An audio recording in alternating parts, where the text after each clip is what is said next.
하나님 말씀 받겠습니다. 이 복된 시간 우리에게 주신 하나님 말씀은 한 절 말씀인데요. 신약성경 에베소서 1장 7절 말씀입니다. 신약성경 에베소서 1장 7절 말씀입니다. 신약 310면에 있습니다. 네, 오늘 말씀의 제목은 은혜, 자격 없는 자에게 주시는 용서입니다. 우리 한 절의 말씀 우리 한 목소리로 크게 우리 함께 합독하도록 하겠습니다. 시작.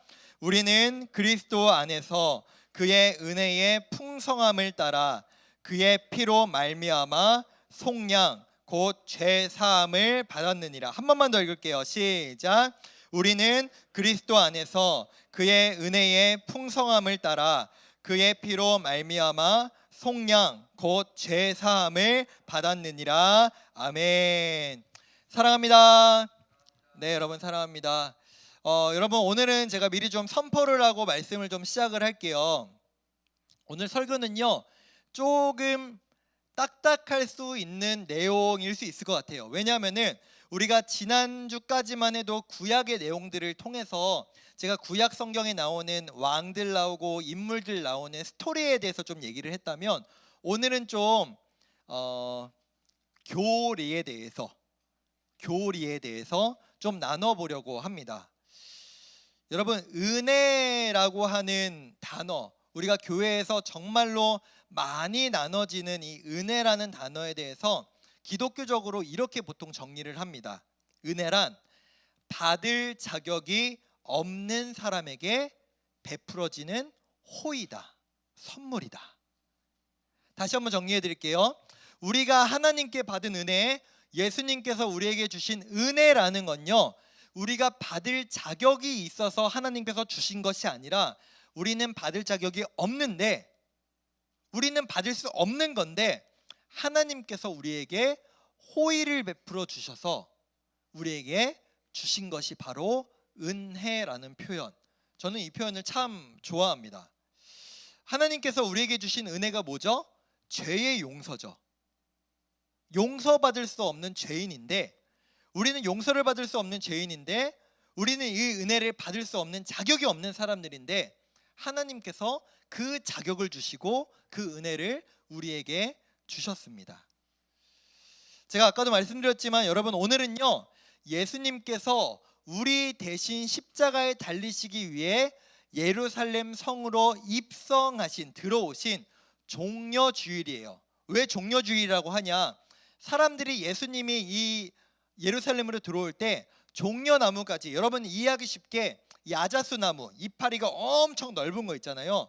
이 잎을 흔들면서 땅에 깔아서 마치 레드카펫처럼 쫙 깔아서 우리의 왕이신 예수님 들어오십시오 라고 하는 환영하는 일이 있었습니다. 사람들에게는 이 예수님을 환영하고 왕으로 모시는 그런 모습이었겠지만, 사실 실상은 예수님께서 죽기 위해 예루살렘으로 들어오시는 그 사건이었죠.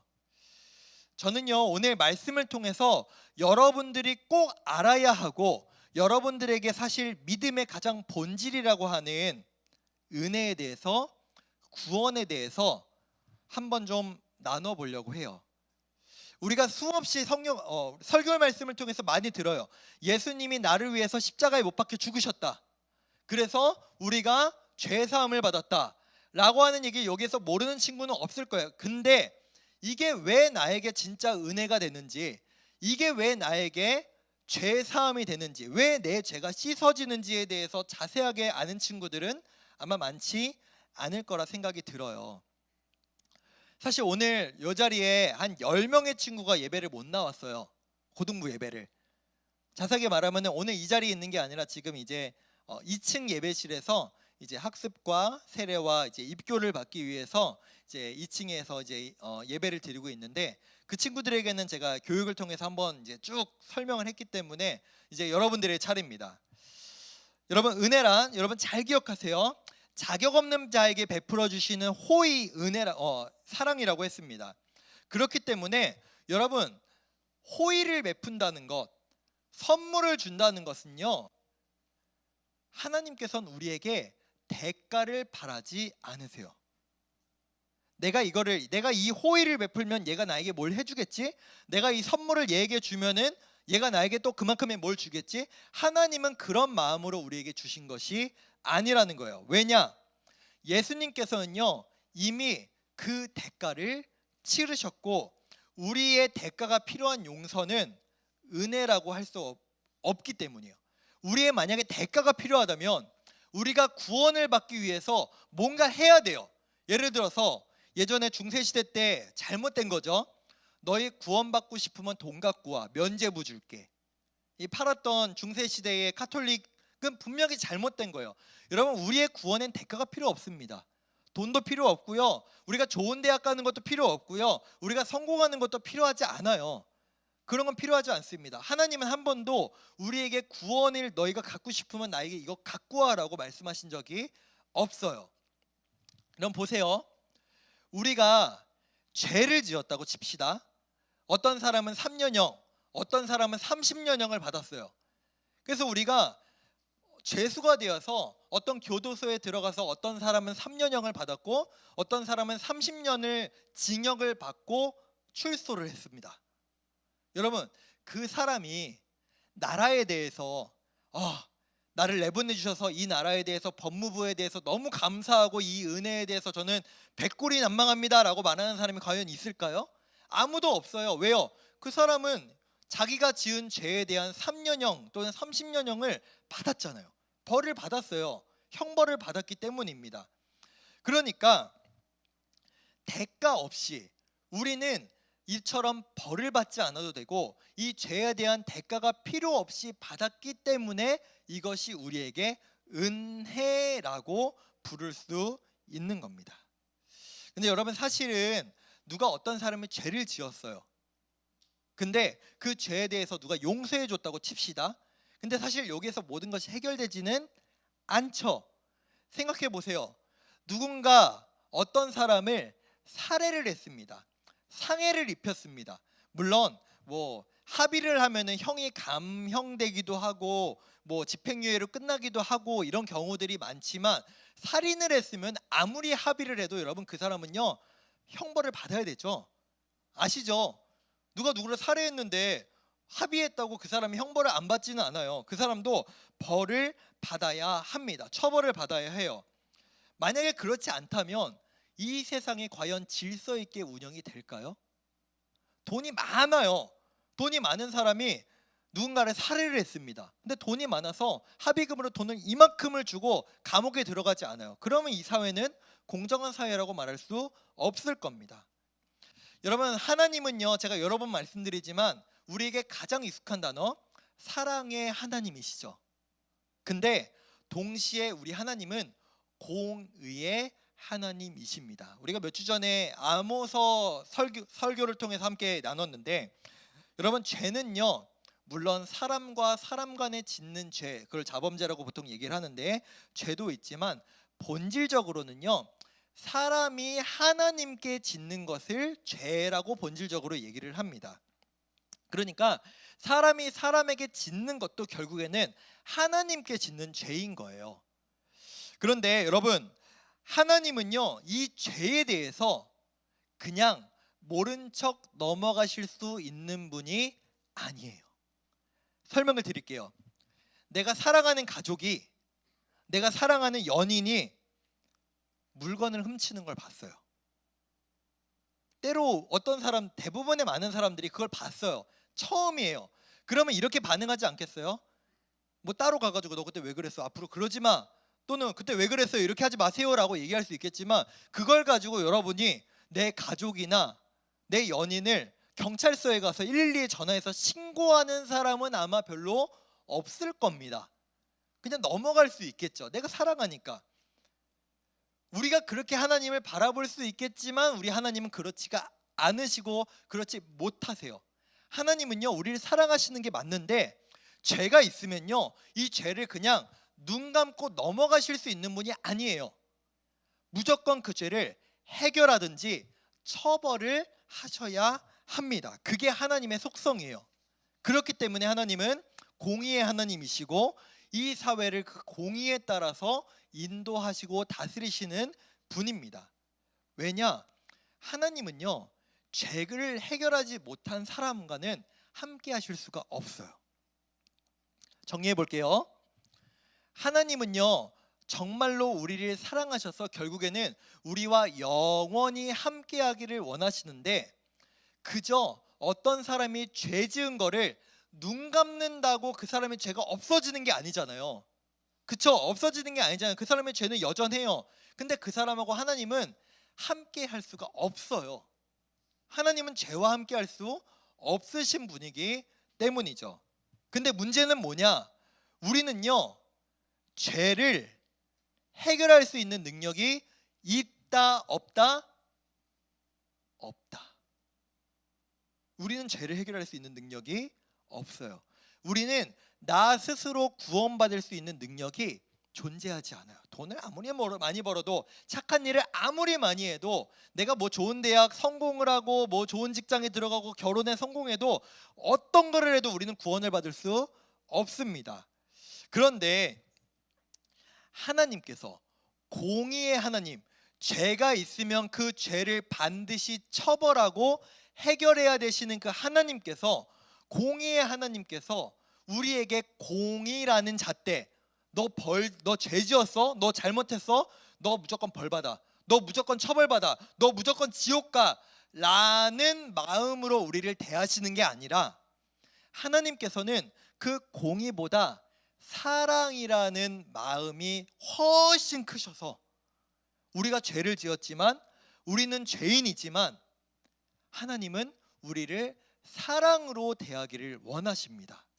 그러면 어떻게 해야 되냐? 하나님은 우리를 사랑하기도 하셔야 되고, 이 죄에 대한 처벌, 이 죄를 어떻게든 해결해야 되는 공의의 하나님이시기도 한데, 그럼 하나님은 어떻게 해야 돼요? 되게 딜레마잖아요. 이러지도 저러지도 못하는 딜레마인 거예요. 그때 하나님께서 이 사랑과 공의를 동시에 만족시키기 위한 지혜가 발동되셨는데, 그게 바로 예수님의 십자가였습니다. 다시 한번 정리합니다. 오늘 좀 강의 같아서 여러분 이해하세요. 너무 중요해서 오늘은 이렇게밖에 할 수밖에 없다는 걸 좀 이해해 주세요. 사랑의 하나님과 공의의 하나님, 다른 분이 아니시죠? 이 사랑과 공의가 동시에 충족되셔야 하시는 하나님께서 공의를 조금 더 우리에게 잣대를 들이미시는 게 아니라, 사랑이라는 잣대를 우리에게 훨씬 더 크게 들이미신 하나님께서 이 두 가지를 만족하기 위해 그 방법이 바로 예수님께서 십자가를 지시는 겁니다. 만약에 예수님께서 공의라는 잣대가 훨씬 더 크셨다면 우리는 모두 한 사람도 빠짐없이 지옥에 갈 수밖에 없습니다.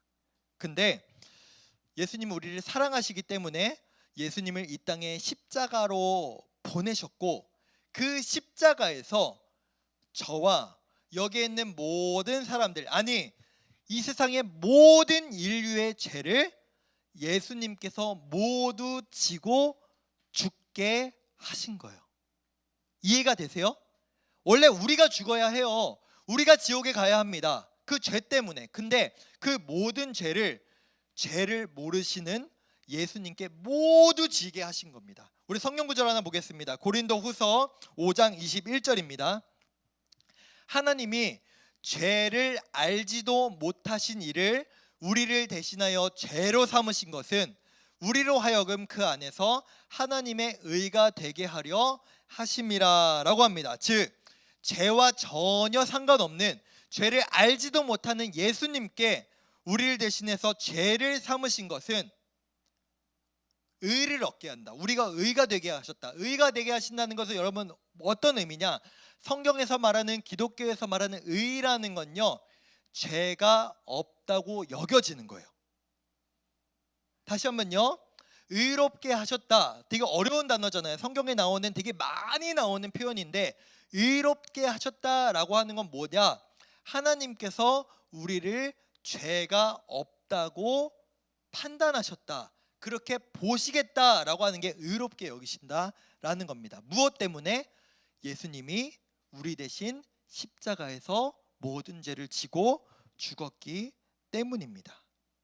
그래서 우리가 오늘 본문도 다시 한번 읽어볼게요. 에베소서 1장 7절입니다. 함께 볼게요. 우리는 그리스도 안에서 그의 은혜의 풍성함을 따라 그의 피로 말미암아 속량 곧 죄사함을 받았느니라. 아멘. 우리가 속량, 죄사함을 받을 수 있었던 이유는 뭐냐? 바로 예수님의 피 때문에. 오늘 설교 연구가 없는데 제가 한번 설명드릴게요. 여러분, 우리는 여전히 죄인 맞죠? 여러분, 오늘도 죄 지을 거고 어제도 죄 지었을 거고 내일도 죄 지을 겁니다.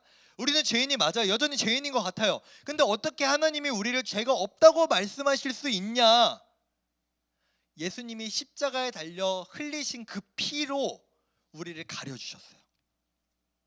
하나님이 우리의 민낯을 그냥 보시면은 우리는 죄인이에요. 시커먼 죄인입니다. 우리는 천국에 갈 수 없어요. 근데 예수님께서 대신 죽으심으로 그 피로 우리를 가려주셔요. 피로 우리를 덮어주셔요. 그래서 우리의 죄가 보이지 않아요. 하나님께 우리의 죄가 보이지 않아요. 그래서 우리는 예수님을 믿는 믿음으로 그 앞에 나아가면 하나님께서 우리의 죄를 못 보시는 게 아니라 보지 않으시고 우리를 구원의 길로 인도하신다는 겁니다. 지금 2층에서 아직은 아마 진행이 안 될 텐데 우리 10명의 친구들 학습 세례 입교받는다고 했잖아요. 여기 있는 친구들도 유아 세례를 받았거나 또는 세례를 받은 친구들이 대부분일 텐데, 여러분 세례가 뭐죠? 세례는요, 씻을 세자에 예식할 때의 예자입니다. 죄를 씻는 예식이죠. 여러분 세례 받은 친구들, 유아 세례 받은 친구들, 또 입교 받은 친구들, 그럼 한번 봅시다. 세례는요, 죄를 씻는 거라고 했잖아요.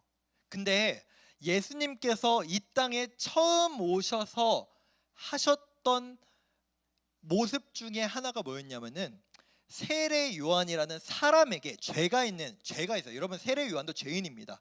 죄가 있는 사람에게 예수님께서 세례를 받으셨어요. 이건 뭐지? 왜 죄가 없는 예수님이 죄가 있는 세례 요한에게 죄를 씻는 세례를 받으셨을까? 이렇게 말하면 여러분 이해가 안 되지 않아요? 왜 죄가 있는 사람이 죄가 없는 예수님을 죄를 씻는 얘기를 해? 그래서 여러분 이거에 대해서 여러분께 설명을 해드리면요, 많은 신학자들은요 이렇게 얘기합니다. 이 예수님께서 세례를 받으신 이유는 우리가 생각하는 그 세례의 모습이 아니라 오히려 죄가 없으신, 죄랑 상관없으신 예수님께서 오히려 모든 인류의 죄를 바르시는 거예요. 이해가 되세요? 죄가 없으신 예수님께서, 이 세례라는 의식은 원래는 우리가 죄를 씻는 건데 예수님은 오히려 반대로 모든 인류의 죄를 지금 세례 요한을 통해서, 이 세례 의식을 통해서 예수님 자신에게 바르고 계신 거예요. 덮어 쓰고 계신 거예요. 왜요? 우리 모든 인류의 죄를 지고 십자가에 달리셔야 하기 때문입니다. 그래서 그 죄를 가지고 예수님은 십자가로 나아가셨습니다. 여러분 이거는 온 세계 모든 법에 거의 대부분 있는 겁니다. 동일한 범죄에 대해서는 2번 이상 처벌하면 안 된다라는 이중처벌 금지 원칙이 있습니다. 예를 들어서 제 눈에 갑자기 띄었어요. 지영이가 뭘 훔쳤어요. 벌을 받아야 되잖아요. 죄를 졌으니까 뭐 집행유예로 끝날 수도 있겠지만, 초범이면 끝날 수도 있겠지만, 만약에 죄를 지으면 징역을 받고 벌을 받습니다. 근데 시간이 지났어요. 3년이 지났는데 나중에 어떤 사람이 갑자기 나타나서 너 옛날에 그거 훔쳤었지? 너 다시 재판받아 라고 하면은 여러분 돼요? 안 돼요? 안 되죠. 이거는 모든 인류의 모든 법들에 다 적용이 돼요. 이중처벌 금지. 이게 우리에게도 동일하게 적용이 됩니다. 어떻게요? 예수님께서 십자가에 달려서 우리 대신 우리의 죄에 대한 처벌을 받으셨어요. 그쵸? 대신 죽으셨죠? 그럼 우리는 또 그 벌을 받아야 돼요? 받지 말아야 돼요? 받으면 안 되죠. 받으면 안 되는 겁니다. 그 처벌을 하나님께서 예수님께 행하셨기 때문입니다. 그렇기 때문에 만약에 그 처벌이 우리에게 한 번 더 이루어진다면 그것은 하나님의 공의가 실현되지 않는 겁니다. 그럼 여기서 우리는 또 질문해 볼 수 있습니다. 목사님, 예수님 믿기 전에 죄를 우리가 세례를 받고 예수님 믿음으로 말미암아 그게 해결이 됐다면 예수님 믿고 나서의 죄는 그러면 어떻게 돼요? 라고 질문할 수 있겠죠. 여러분, 이 부분을 이렇게 이해하시면 됩니다. 우리가 하나님 앞에 우리의 믿음을 고백하는 것 동시에 하나님, 저는 죄인입니다.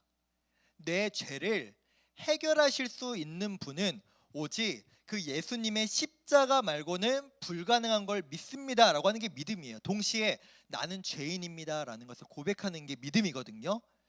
즉 내가 죄인입니다 라고 그 믿음을 고백하는 행위는요, 내가 죄를 지었습니다, 저는 이전에 이런 죄를 지었어요, 전 이런 죄도 지었습니다 라고 고백하는 것과 동시에 어떤 것이냐면은 나는 과거에도 현재에도 미래에도 죄를 지을 수밖에 없는 죄인입니다라는 고백, 나의 지은 죄를 고백함과 동시에 나의 죄인됨을 고백하는 것이 바로 믿음이자 하나님 앞에 죄인임을 고백하는 행위입니다. 즉 예수님께서 십자가에 못 박혀 죽으신 그 십자가의 사건은요, 내가 지금까지 지어왔던 죄들만을 가지고 죽으신 것이 아니라 나라는 인간, 여러분이라는 한 사람 한 사람의 죄인됨이라는 그 상태에 대한 죄를 지고 동시에 죽으신 것이 바로 예수님의 십자가라는 것입니다. 그래서 여러분, 이제 여기에서 조금 더 핵심적으로 들어가 볼게요. 여러분, 구원은 뭔가요? 제자훈련 받는 친구들, 이번에 세례입교 교육 받은 친구들, 제가 항상 질문하는데 지금 죽어도 천국에 갈 수 있다는 믿음이 있습니까? 라고 질문하면 대부분은 자신이 없어요. 자신이 없어. 나 지금 죽으면 천국 못 갈 것 같은데 라고 말한단 말이에요. 몇 번 설교한 적이 있는데 그렇게 대답을 해요. 왜냐하면 자꾸 뭘 봐요? 나를 봐요. 나를. 예배드리는 나의 모습, 찬양하는 나의 모습, 평소에 나의 언행, 예수님 생각하는 것보다 다른 거 더 많이 생각하는 나의 모습을 보면 나는 구원 못 받은 것 같아요. 지금 죽으면 지옥 갈 것 같아요. 그래요. 그게 우리의 어떻게 보면 당연한 마음일 수 있을 겁니다. 근데 여러분이 오해하지 말아야 될 거는요, 나는 과거에는 옛날에 수련회 가서 뛰면서 찬양하고 울면서 기도하고 그때는 내가 구원받은 상태인 것 같은데 지금은 아닌 것 같아. 나 최근에 울면서 기도해 본 적이 없어, 뛰면서 찬양해 본 적이 없어, 나 지금 아닌 것 같아 라고 말하는 거는 너무너무 한 번 더 생각하면 그렇게 생각 안 할 텐데 너무너무 어리석은 생각이에요. 여러분 보세요. 지금 여러분이 적어도 지금 예배드리다가 죽으면은 뭔가 그래도 좀 천국 갈 것 같은 가능성이 높아질 것 같지 않아요? 지금 죽으면. 그럼 반대로 여러분들 친구들이랑 일탈을 해요, 막 범죄 행위를 해요. 그러다 죽으면 지옥 갑니까? 내가 지금 죽는 그 순간에 내가 뭘 하냐에 따라서 천국을 가는 게 결정되고 지옥을 가는 게 결정되면 뭐하러 교회 나와요? 뭐하러 교회 나옵니까? 뭐하러 예배드리고 뭐하러 믿어요? 뭔가 좀 죽을 것 같은 그 상황에서 예배드리고 찬양하면 되는 거잖아요. 여러분, 구원은 그렇게 수준 낮은 것이 아니에요. 나의 현재의 어떤 상태나 나의 모습에 따라 내 구원이 결정되는 게 아니라 하나님께서 이미 모든 인류를 예수님이라는 그 구원의 매개체를 통해서 우리 모든 인류에게 구원받을 수 있는 자격과 상태를 만들어 주셨고요. 우리는 거기서 해야 될 건 뭡니까? 예수님 때문에, 예수님으로 인해서 내가 구원받았음을 믿습니다 라는 그 믿음이 필요한 거예요. 이해가 되세요? 이해가 되세요? 여러분, 목사인 저도요, 제 신앙의 어떤 뜨거움과 차가움이 왔다 갔다 합니다. 저도요. 저라고 뭐 언제나 막 집에 가서 막 성경만 읽고 설교 준비만 하고 찬양만 하고 아니에요. 저도 게임도 하고 영화도 보고 넷플릭스도 보고 뭐 다 합니다. 그럼 저도 넷플릭스 보다가 죽으면 지옥 가나요? 아니라는 거예요. 제일 중요한 건 뭐예요? 우리의 어떤 감정적인 부분과 우리의 그때그때 신앙의 어떤 성숙도와 그 부분은 다를 수 있지만 하나님께서 우리에게 보시는 것은 과연 무엇이냐? 예수님이 나 때문에 십자가에 달려 죽으셨고 나는 그것을 믿기 때문에 내 죄가 사해졌고 나는 그 믿음으로 말미암아 하나님과 영원히 함께할 수 있는 그 영생 천국의 길을 갈 수 있다는 그 믿음. 만약에 내가 그것을 인정하지도 않고 그것을 원하지도 않고 그것을 고백하지도 않는다. 그럼 내 스스로 천국을 내가 걷어차는 거예요. 내가 내 스스로 구원을 걷어차는 거예요. 이해가 되십니까?